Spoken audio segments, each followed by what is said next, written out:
Hi guys, James at Rampant Lion Reviews again for you today with another beer review. For this one, we are going to cross the Øresund once again, and we're going to go back to Sjaelland in Denmark and revisit a brewery that has featured on the channel a good number of times before. So these guys are potentially one of the best known Danish craft beer brands. They started off their life as one of the famous Danish gypsy breweries, but these days they've got a new, very shiny and impressive facility out near Svinninge in the west of Sjaelland. So hopefully I can go out and visit that sometime. But I've had many beers from these guys over the years, quite a few different styles, but this one is from a series of beers that seems to be very well respected, and it's also a sub-style that I've not had from them before. So fingers crossed it's another good beer, and I hope that you guys enjoy my take on this one as well. So yeah, like I said, for this review we are going to go to Svinninge in the west of Sjaelland in Denmark, and we're going to have a look at another beer from To Øl, or Two Beers as you would say in English. But this particular beer is called When Life Gives You Mango, Make Milkshake IPA. It comes in at 6.6% ABV, and as the name tells you, this one is a milkshake IPA. So yeah, my very first milkshake IPA from these guys. I've had West Coasters, I've had New Englands, I've had black IPAs. I don't know if I've had rye IPAs and things like that from them right enough. But yeah, definitely my first milkshake IPA from them. So yeah, this one seems to be quite a well-regarded beer in itself, but the series is also very well respected. But we got this beer here in Sweden as part of the Tillfälligt temporary assortment through Systembolaget, and it was released on the 18th of May 2021. So yeah, let's crack on with this one then and see how we get on. So as always with my reviews, I'll tell you a little bit about the brewery before we taste the beer. If you want to get straight to the tasting, just fast forward. All the usual links are in the video description below. That's the brewery website, the link to my other reviews that I've done from To Øl before, and you will no doubt see more added to that list in the near future. But there's all the usual social media down there. If you want to see more reviews, do please consider subscribing to the channel. The whole channel, of course, has a geography-based tagging system, so you can go into the homepage and search for beer based on country, city, state, county, province, prefecture, whatever it is you happen to be interested in. Do check out the playlists of beers from different countries. There is one there for all the Danish beers that I've reviewed for you. That's being added to very, very regularly because I live very close to Denmark and I love my Danish beers. And as always, please do get in touch and let me know some of the other beers and breweries that you guys would like to see me review. It's always great to hear from you guys that are watching the videos, and the support that you show the channel is hugely appreciated. So anyway, to tell you a little bit about To Øl then, on to my brewery notes. So To Øl was founded by Tobias Emil Jensen and Tori Gainter, who were students of Mikael Bjergso, the famous boss of the famous Danish gypsy brewery Mikkeller. So yeah, originally they brewed with him in their school kitchens because he used to be a physics and maths teacher, but they started this in about 2005, and when they left school they continued to homebrew until about 2010 when they officially founded To Øl, which as I mentioned earlier means two beers in English. But when Mikael heard that his former students were still brewing, he insisted that they do a collaboration brew together, and it was this that went on to become the first ever commercial To Øl beer, and it was just simply called Double IPA. But they very quickly built a strong reputation for themselves, and with the help of Mikkeller they managed to get the beer distributed worldwide from very early on. But as is the case with Mikkeller, these guys were originally a gypsy brewery, so they didn't own their own equipment and they used spare capacity at other large breweries, mainly at De Proefbrouwerij in Locriste Hifte near Ghent in Belgium. But in Nuremberg in Copenhagen, they have a collaborative beer bar with Mikkeller, which is called Mikkeller and Friends. This was their kind of home base as such for quite a long time, but the bar has an exclusive bottle shop and over 40 different tap beers at any one time, and it's somewhere that I do still need to go and visit. But they've also now got the Bruce Brew Pub in Copenhagen, which opened back in 2016 in a partnership with Christian Gadiant, and there's also now a second Bruce bar in Oslo as well. And these two brew pubs operate as independent entities, so they've got, you know, separate breweries, they've got creative freedom and all of these kind of things, and they are pretty cool. You can check out my out and about video that I filmed at Bruce when I released that. I do need to get that video edited together and get it released. But these guys are also co-owners in the various different Mikkeller and Friends venues around the city.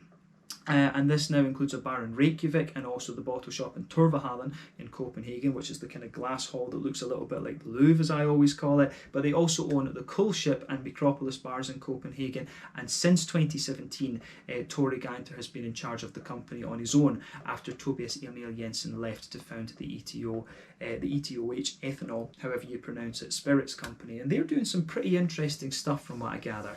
But a little bit later on in 2019, they opened up their new production facility at Svinninge, out in the west of Sjaelland, and this has a 150,000 square metre floor space. They plan to have a clean side of the brewery as well. They already have a clean side of the brewery, I should say, which has a large German Braucon kit, and this side of the brewery is run by Tim, and there's also a sour side of the brewery with fodders and a coolship for producing all the different sour beers, and this side of the brewery is run by Nathan Borg, and a lot of the space in there is used for barrel aging too. But they released their first beers from Toil City in March of 2020, and they've been doing some other things as well. Actually, they've got a cider brewery working in with them now in Toul. They've also got the Micropolis cocktail range that they're doing, and yeah, the Toul City facility seems to be very, very impressive. So I do hope that I can get out there at some point and actually take a little look at it. And it would be quite cool to do an interview with Tori Gainter at some point and talk about the origins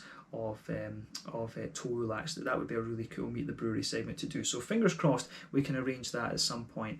But yeah, as of May 2021, when I'm filming this review for you, these guys have produced just a little bit over 500 different kinds of beer, and as I said, you can get many different styles from these guys. Probably my favourite beer that I've ever had from them would be the Black Salts and Body Malts, and that's an Imperial Black IPA, and honestly I think that's one of the best examples, probably the best example of that style out there in the market. But I've had awesome West Coasters from them. They're doing some really nice New England beers out of this new facility that they've got. But yeah, definitely keep an eye on those. I think the West Coast IPA that's been my favourite one was the Dangerously Close to Stupid. But the Yule Milk is also a very good Imperial Stout. First Frontier, I remember, was a very good beer as well. But yeah, Toil have done some awesome stuff over the years actually, so definitely keep an eye on what these guys are releasing. They seem to be doing a lot of new beers at the moment, but they also seem to be kind of periodically releasing some of their older things as well, which I think is great. I hope that they continue to re-release their old beers as well. But yeah, that's all I can really tell you about Toil for the moment. If you want to know more about these guys, you can check out the brewery website. You can follow them on Facebook and Instagram to keep up to date with all the latest goings on, and you can of course check out the Rate Beer, Untappd and Beer Advocate pages to learn more about all those different beers that they've done. So yeah, let's get on and have a little look at this beer itself then. So as I mentioned to you earlier, this one is 6.6% Milkshake IPA. When life gives you mangoes, make Milkshake IPA. As I said, it is also part of a series, and you get quite a few different ones there. I'm not sure exactly how many have been released in this series so far, but I think this is the first one of this series that has been released over here in Sweden. But I paid, I think, 50 Swedish kronor for this one, which translates to €5 or maybe about £4.50 sterling, maybe somewhere in the region of $6 American, just to give those of you watching in different places a price range. And there you can see Toul on the side of it there as well. So yeah, nicely presented beer, this one. 440ml can, as you're always getting from Toul these days. But yeah, let's get it out and into the glass then. Very, very curious to see what this beer has in store for us. So let's go for it. 6.6% Milkshake IPA, and I can tell you as soon as you open this, it smells absolutely lovely. And you can tell from the colour of that, that has mangoes in it. Mangoes and lactose all the way. So when it's called When Life Gives You Mangoes, though, you'd kind of expect that. So yeah, this one has wheat and oats and lactose in it. So I think this one is going to be a big creamy beast. So yeah, let me just line up the can again so that my OCD is happy, and now we can take a look at the beer. So before the head disappears, you can see that this one poured with about a quarter to a third finger of quite a bumpy, big bubbled white head, but that's fading away quickly to be pretty much nothing. Just a little bit of a foamy ring around the edge of the glass, and then the sort of island of foam that's left is kind of gradually fading away. But you can see this beer has poured a lovely, very bright, rich kind of mango colour. It actually looks quite a little bit lighter on the camera than it appears to the naked eye. It's a lot kind of richer and slightly darker in colour to the naked eye. But yeah, one or two big bubbles sticking towards the side of the glass, a few little ones going up towards the bottom of the head there. But yeah, it certainly looks like a lovely kind of modern IPA, if you like, I guess we could say. So the Milkshake IPA isn't all that common a style these days, but in fairness, I've reviewed a few of them recently, and I've said the same thing in all those Milkshake IPA reviews that I've done recently. I've had two from Latvia in recent times, and one of my favourite ones back in the day was always the $10 Shake. Siren Brewery in England. That's a beautiful, beautiful beer, so try that if you ever see it. But yeah, this one just looks, it's one of the haziest beers I think I've come across in quite some time. So remember, the colour of these beers depends on 1, the type of malts that you use, 2, the length of your wort boil, and in certain cases the adjuncts that you use, and also barrel aging. So obviously adjuncts are at play here, yeah.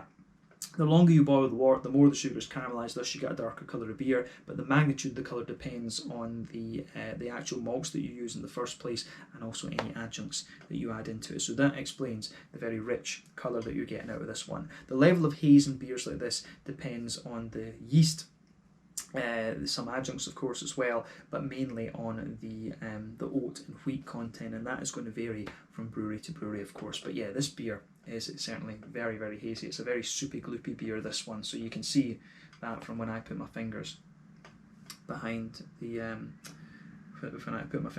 glass there, but it looks like a lovely, lovely IPA, this one. So yeah, nothing particularly surprising about the appearance of this beer when you consider what style and stuff it is, but let's take a closer look at the aroma and just see how we get on with this one.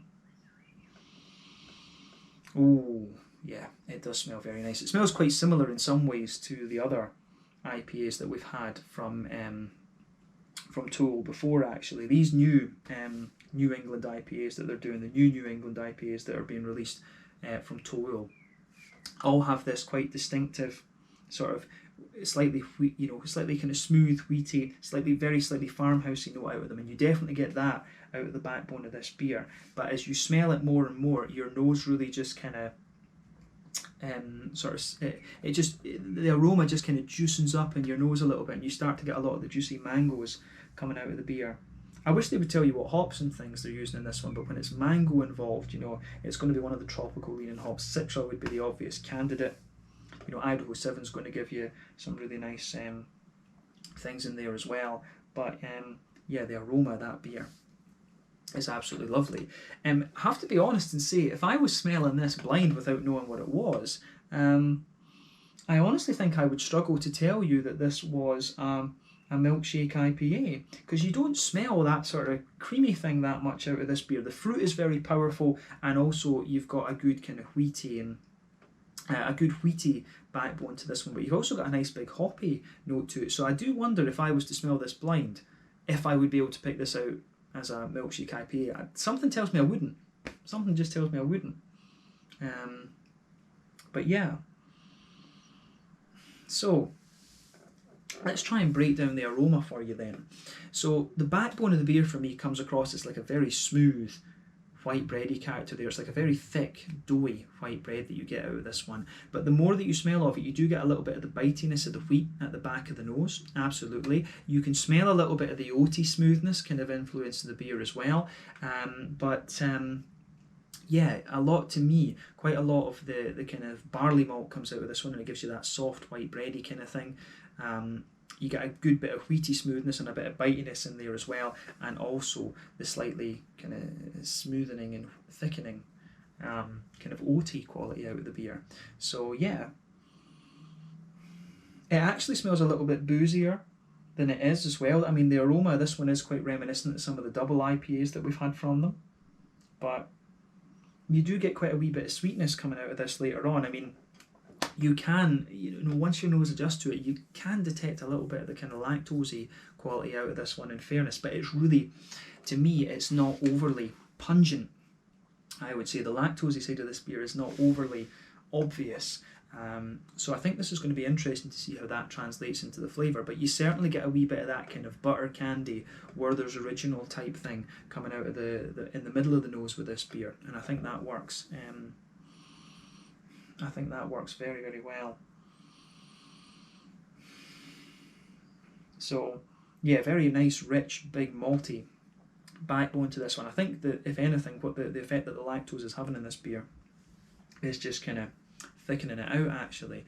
So yeah, interesting for sure. But yeah, I think that covers the malty side of things with this beer, to be honest with you. So yeah, let's move on to the kind of hoppy and fruity side of things then. So you do get a little tiny hint of earthiness out of this beer, but again, that's very, very minimal. There's a big, big floral aromatic component to this beer though, absolutely. yeah, the green component is dominated by a very bright floral aromaticity. I wouldn't describe it as being spicy or anything like that. I would just describe it as nice, and I would just describe it as quite nice and say just bright and you know, just bright, big and floral. But you've also got a good little bit of grassiness to this one, and some kind of just sort of grassy zestiness coming out of the beer too. So I really like how that goes together in this one. I mean, it's absolutely lovely, I would say. Yeah, the aroma to this beer is just absolutely fabulous. I will just say that, absolutely fabulous. So I really like how this one goes about its business on the green side of things too. But let's focus on the fruity side of things. I think we don't really need to say much more about the green component of this one. So yeah, on the fruity side of things, then you can definitely smell it's got a big mango component there. I feel like I'm stating the obvious, but you will get undertones of other things. There's a wee bit of passion fruit, that slightly more pungent passion fruit coming out of this one. Of course, you do get a little bit of an apricot-y quality in there as well, and you know, just a wee touch of pineapple and things like that. But yeah, I think that the main sort of undertones you're getting out of this beer, a bit of passion fruit, a bit of apricot, but then it's the mango that dominates. And that makes sense when the beer is called When Life Gives You Mango, make Milkshake IPA. But a lovely, lovely smelling beer, this one. It gets a big thumbs up from me in that regard. So yeah, let's just have a taste of this one then and see how we go. So yeah, When Life Gives You Mango, make Milkshake IPA. Lovely smelling beer, this one, 6.6% Milkshake IPA. Make sure you take a little bit of time to enjoy the aroma of this one, because it is pretty special, I would say. It is quite an interesting one, especially if you know the Milkshake IPAs quite well. But let's go for it then and see how we get on with this one. And there we go. So yeah, OCD kicking in. Sláinte, skål, cheers.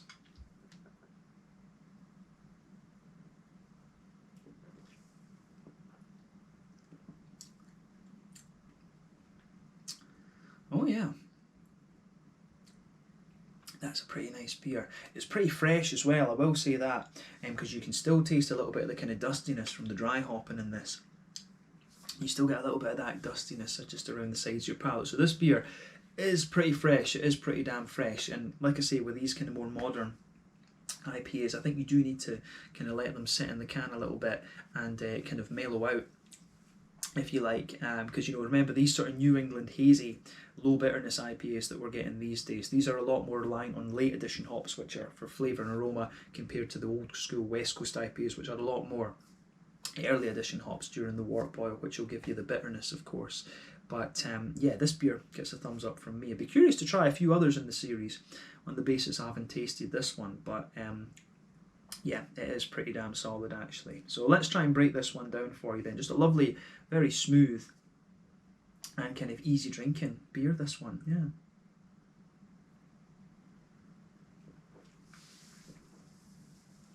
So yeah, really nice rounded kind of juiciness and smoothness to this one on first impression. But yeah, I think if you've had some of the other beers from Toil, I think you will enjoy this one quite a lot. So yeah, let's try and just break down that flavour for you a little bit more. So straight away with this beer, you can feel that nice kind of barley malt bready backbone just blanketing the middle of your palate with this one. So a lovely soft white bready character there. On that middle third of your palate, if you go to either end of it, you will get a wee bit of a bread crusty thing in it, which I can certainly like. And we'll come to the back third of the palate in a minute, but what you will notice is that you get a wee bit of a graininess kind of building out of this beer. I do find this beer has a little bit of graininess coming out of it too, but sitting on top of that soft white bready layer, you can feel like a sort of layer of that, the kind of wheaty, you can feel the sort of wheat just kind of coming under that one and giving you just a wee touch of an almost like a slight spice, to be honest with you, it gives you. But then if you go down the middle line of that tongue in the middle third of your palate, you can feel the smoothness of the oats in there, and they kind of the oats kind of spread out towards the side of the palate. So that's a really interesting point to make about this beer as well. Absolutely.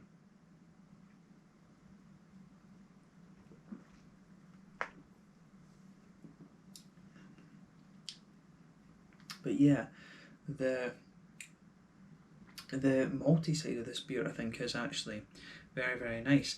And it takes, for me, you can feel the lactose in the oats. I think the lactose actually takes a little bit of time to come out of this beer later on, so you can kind of feel that on top of the barley malt layer and the slightly wheaty layer that the beer has, you get the oats, but then it feels like the lactose just kind of pushes its way up and then out to the sides of the palate as well. So it's like the oats and the lactose are really kind of mixing together in this one, but at the same time you do have quite a bit of dryness in the middle of the palate with this beer, and I can't figure out if that's potentially from the dry hopping or the bitiness of the wheat, maybe a combination of both, but you do get a fair whack of dryness out of this beer. But again, that could be down to the sheer the freshness of this beer.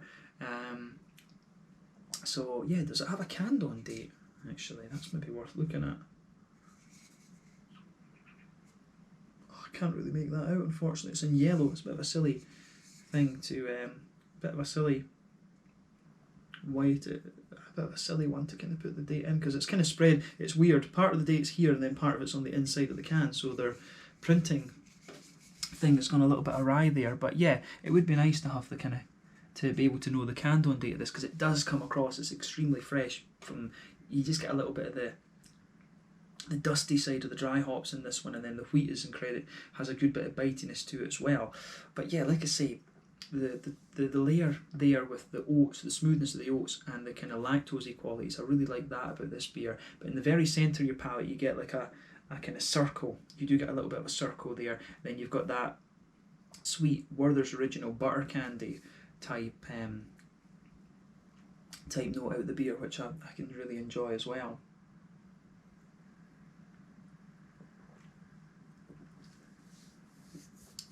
But yeah, the fruity note out of this, really, the juiciness of the fruits really complements that slight brown sugary sweetness in the middle of the palate too. So yeah, it's a very, that what we've covered there is just the middle third of your palate, and it works really, really well. As I say, I'm just surprised at the level of sort of bite that you get out of this beer. So that's definitely interesting. So yeah, that's the middle third of your palate covered. So border region between middle third and back third of your palate, you get a little bit of a bready build up again, and as I say, there's just a wee bit of an almost like wheaty spice kind of coming out of it. But as you go onto that back third of your palate, for me, it gets a bit of graininess, and it also gets a good little bit of bitey wheat, and I'm surprised at how smooth the wheat is in the middle of your palate, and then how it suddenly just kind of converts to being a little bit more bitey.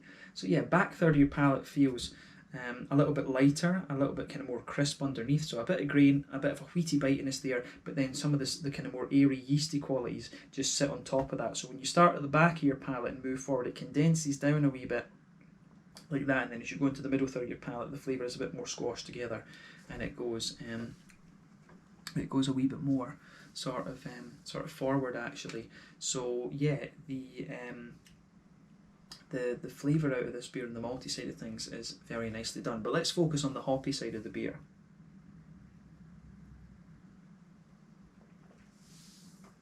So yeah, on the hoppy side of things then, back corners of the palate, you get a nice little bit of earthiness, and as you move further forward, it's got a wee touch. It's got a wee touch of a herbal quality, but then it very quickly becomes very big and floral, and you do get a bit of spiciness out of it. But as I say, this beer feels like it's very fresh, and you do still get a little bit of that green kind of dustiness, which I suspect is from dry hopping. So maybe I haven't let this beer mellow out a little bit. I always feel that you need to give the sort of more hazy IPAs and things like that, because the Milkshake is a slightly different style, but yeah, let's for this purpose, it's a hazy IPA as well. I always feel that you need to let these mellow out in the can a little bit before you drink them. So yeah, as you come further forward on the sides of the palate, you do get a nice big floral aromaticity out of the beer, and then round the front curve of the tongue, you get a little bit of a lighter, grassy zestiness coming out of this one. So yeah, it's really nice, I have to say. So big thumbs up to Toil as well for the green component of this beer. It does give the beer just a little bit of bite, and it sort of gives you a good bridge with the slightly spicier, wheaty quality that the beer has. So yeah, let's focus on the fruity side of things then.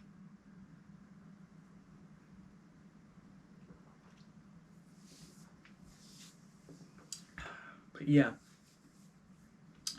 so border region then between middle third front third and middle third of your palate, again you get a little bit of a kind of bready build up there, and you still get a wee bit of that wheaty spice, but then the base of that front third of your palate is definitely more, it definitely is a little bit more kind of, it's got a wee bit of a smoothness to it underneath, and I say, yeah, it's more, you get a little bit of that kind of barley malt sort of bready thing. That seems to be the base of that front third of your palate there. But as I always say, you get that nice oily bubble sitting on top of that, where you get those juicy fruity esters just rolling their way out of the hops. But the other thing is, when you add fruit into a beer as an adjunct, what it always does is it takes away a little bit of the bitterness. It kind of, the fruit that you add into the beer will come out on the very edges of the front corners of your palate. You can feel it there, but it takes a little bit of time for the adjunct mango to come out on the kind of front third of your, to come out on the front kind of sides of your palate there. So bear that in mind with this one. But if you go to the back of that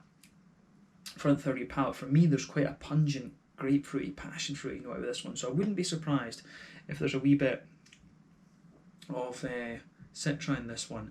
Something makes me wonder, you know, just from the level of spiciness and the way that it kind of resonates in this, pardon me, the way it kind of resonates in this beer, I wouldn't be surprised if there was Columbus in this as the bittering hop. I really wouldn't be surprised in that if Columbus had been used as the bittering hop in this one, because the spiciness in this and the green side of things with this beer is quite distinctive, and it really builds a little bit the more you go into the aftertaste. But yeah, like I say, back of that front third of your palate, quite a pungent grapefruity, passion fruity note. As you move further forward, it does develop a wee bit more of a mango quality, and then as you push into the front half of that front third of your tongue, it's a soft, it is a soft kind of apricot-y note that you get out of this beer. So yeah, some really interesting things going on with this one, absolutely.